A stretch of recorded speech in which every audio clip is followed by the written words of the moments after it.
આજે તો હતો સોમવાર અને આપણે થઈ ગયા નાઈને તૈયાર, નાઈને રેડી થઈ ગયા ને આપણે કરવાનું હતું કામ.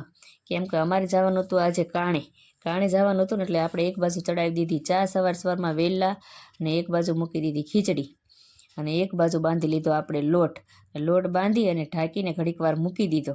અને પછી આપણે કરી નાખી રોટલી, ને રોટલી કરીને ત્યાં અમારું પાણી આવી ગયું. કેમ કે અમારે સવારમાં 6:15 અથવા તો 6:30 પાણી આવી જાય. એટલે જો આવી રીતે આપણે બધું કામ કરવાનું હતું ને તો બધું પાણી વિસરવાનું બહાર કાઢી નાખ્યું. કોઠી ને ગ્લાસું ને લોટા ને નોઝર ચડાવી દીધી હતી ટાંકામાં. કેમ કે ટાંકો ભરાય નહીં એટલે આપણે એવો વિચાર કર્યો કે પાણી બધું વિસરી નાખવી ફટોફટ. અને રજા હોય ને ત્યારે મારે ફટોફટ ન થાય, ધીમે ધીમે થાય. કેમ કે એમ હોય કે રજા છે એટલે નિરાતે કરવી, પણ મારે જવાનું હતું કાણે નહીં એટલે મારે ફટોફટ કરવું જ પડે એવું હતું. અને પછી આગળનું કામ મારે લેવાનું હતું. એટલે હાલો હું તમને બતાડું કે મારે શું કામ કરવાનું હતું. એટલે પછી આપણે લઈ લીધો ગેસ સાફ કરવાનો, વાસણ ઘસ્યા, અને પછી ધોઈ નાખ્યા કપડાં, અને પછી આપણે જવાનું હતું બહાર. અને પછી આપણે ઓઢવાની હતી સાડી. કેમ કે ઘરે હોઉં ને ત્યારે મને ગાઉનમાં મજા આવે, એટલે ગાઉન પહેરીને આપણે ફટોફટ બધું કામ કરી નાખ્યું.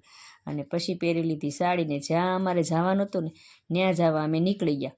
અને મારે ને મારી નણંદને બેયને જવાનું હતું. ને પછી અમે બેસી ગયા રિક્ષામાં. તો રિક્ષામાં બેઠા ને તો પાછળ બેઠા બેઠા માસી બહુ વાતો કરતા હતા. મને કે તમે શું કરો છો? મેં તો વિડીયો ઉતારું કે સરસ લ્યો. પછી એ મારી યારે વાતો કરતાં કરતાં અમે ઠેઠ સુધી વયા ગયા મારા મમ્મીના ઘરે. કેમ કે અમારે જવાનું હતું શિહોર કાણે. ને પછી અમે ત્યાં આગળના ઘરે જવાનું હતું ને એટલે અમે મારા મમ્મીના ઘરે બધા બેઠા હતા. આવજો બાય બાય ટાટા.